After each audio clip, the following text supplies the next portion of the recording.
Salam berjumpa kembali Bapak Ibu, saudara-saudari, teman-teman sekalian, sahabat-sahabatku yang terkasih. Marilah pada kesempatan ini kita kembali lagi mempersiapkan sedikit waktu kita mendengarkan sabda Tuhan yang kita ambil dari penginjil Matius bab 14 ayat 22 sampai 36. Yesus berjalan di atas air. Yesus menyembuhkan orang sakit di Genesaret. Sesudah itu, Yesus segera memerintahkan murid-muridnya naik ke perahu dan mendahuluinya ke seberang. Sementara itu ia menyuruh orang banyak pulang. Dan setelah orang banyak itu disuruhnya pulang, Yesus naik ke atas bukit untuk berdoa seorang diri. Ketika hari sudah malam, ia sendirian di situ. Perahu murid-muridnya sudah beberapa mil jauhnya dari pantai dan diombang-ambingkan gelombang karena angin sakal. Kira-kira jam 3 malam datanglah Yesus kepada mereka berjalan di atas air. Ketika murid-muridnya melihat dia berjalan di atas air, mereka terkejut dan berseru, "Itu hantu!" Lalu berteriak-teriak karena takut. Tetapi Yesus segera berkata kepada mereka, "Tenanglah, aku ini, jangan takut." Lalu Petrus berseru menjawab dia, "Tuhan, apabila Engkau itu, suruhlah aku datang kepadamu berjalan di atas air."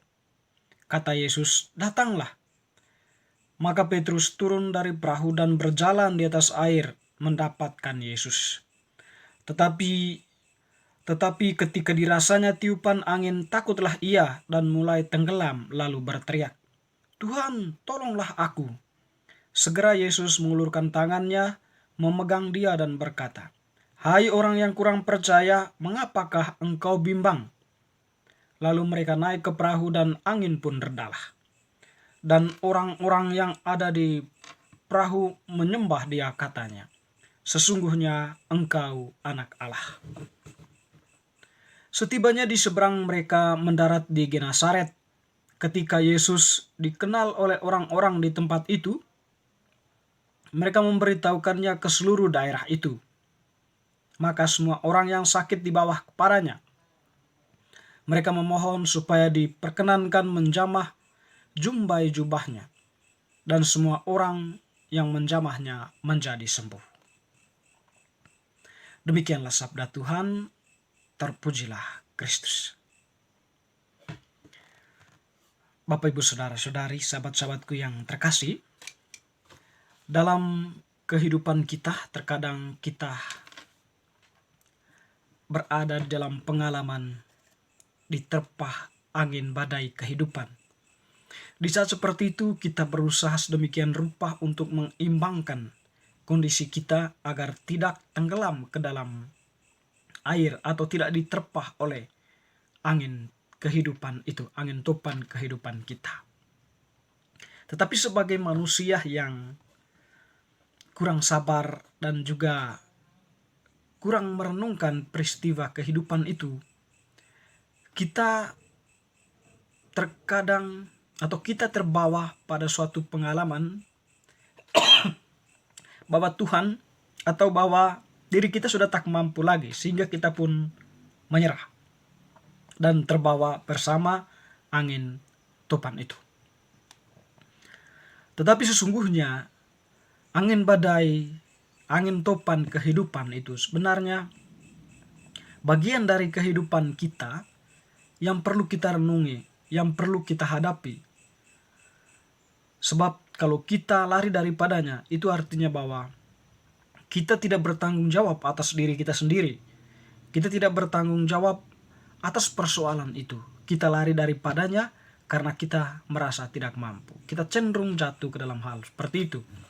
Bacaan pada kesempatan ini yang telah kita dengarkan tadi, bagaimana Yesus yang berjalan di atas air, sementara ombak sedang menerpa para muridnya, angin topan sedang menerpa perahu para muridnya. Jadi antara pengalaman para murid dan Yesus yang datang kepada para murid adalah sebuah atau dua peristiwa yang bersamaan.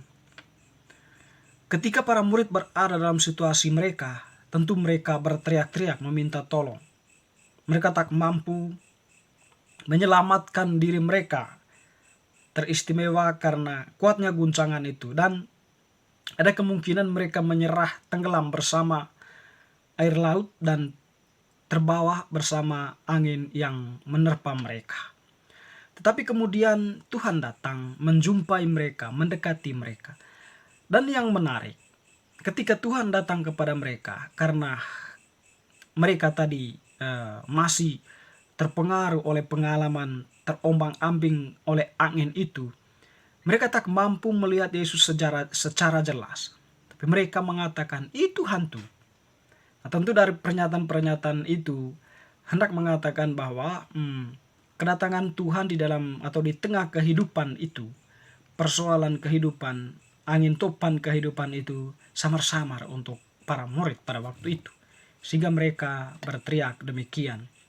Tetapi Tuhan mengatakan untuk menenangkan mereka, tenanglah, aku ini, jangan takut. Nah, itu kan, tenanglah, aku ini, jangan takut. Tenanglah, aku ini, jangan takut. Tentu di situ Tuhan sedang menyapa. Paling tidak kamu membuka hatimu akan kehadiran saya. Ya, sempat terbuka ketika Petrus mengatakan, Tuhan, jika engkau itu, izinkanlah aku untuk datang kepadamu. Petrus pun datang, tapi beberapa langkah. Karena itu tadi, Petrus masih terpengaruh oleh pemikiran dunia, sehingga dia pun tenggelam juga. Sehingga pada saat itu juga dia meminta tolong, sehingga Tuhan pun menolong dia. Yesus menegurnya, hai orang kurang percaya.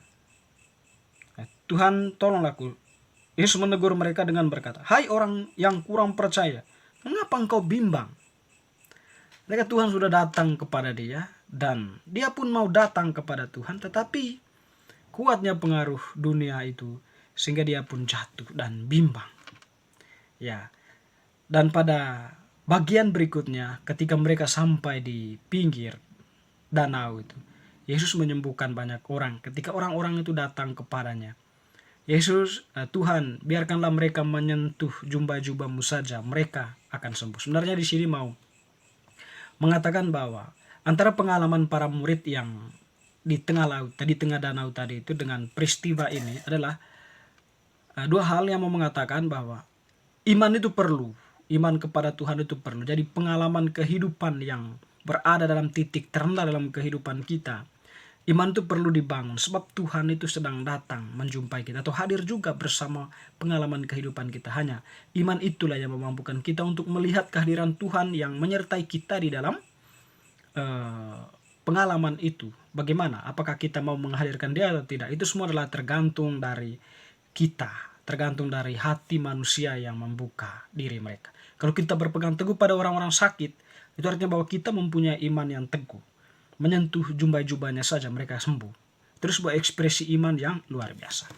Bapak ibu saudara-saudari yang terkasih, kita pun terkadang ya berada dalam pengalaman para murid itu ya.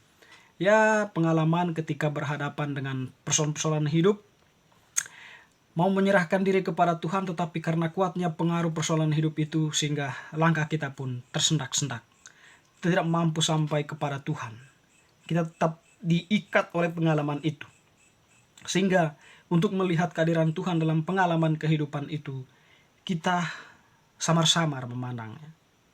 Sebab tadi kalau kita berpegang teguh pada pengalaman kedua, orang-orang disembuhkan itu, mungkin kita mengatakan bahwa kurangnya iman kepada Tuhan.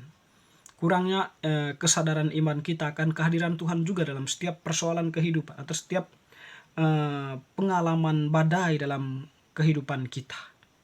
Benarnya teman-teman, saudara-saudariku yang terkasih, Tuhan tuh hadir dalam situasi kita, situasi apapun. Hanya saja bagaimana kita, apakah kita sanggup menerima dia, menyambut kehadirannya di tengah persoalan itu. Tenanglah, jangan takut, aku ini. Itulah pernyataan Tuhan berhadapan dengan kita yang sedang berada dalam persoalan kehidupan, badai kehidupan kita. Kalau kita tenang dan menyambut dia, menerima dia, alhasil bahwa kita akan dibantunya, memberikan kita ruang solusi yang baik.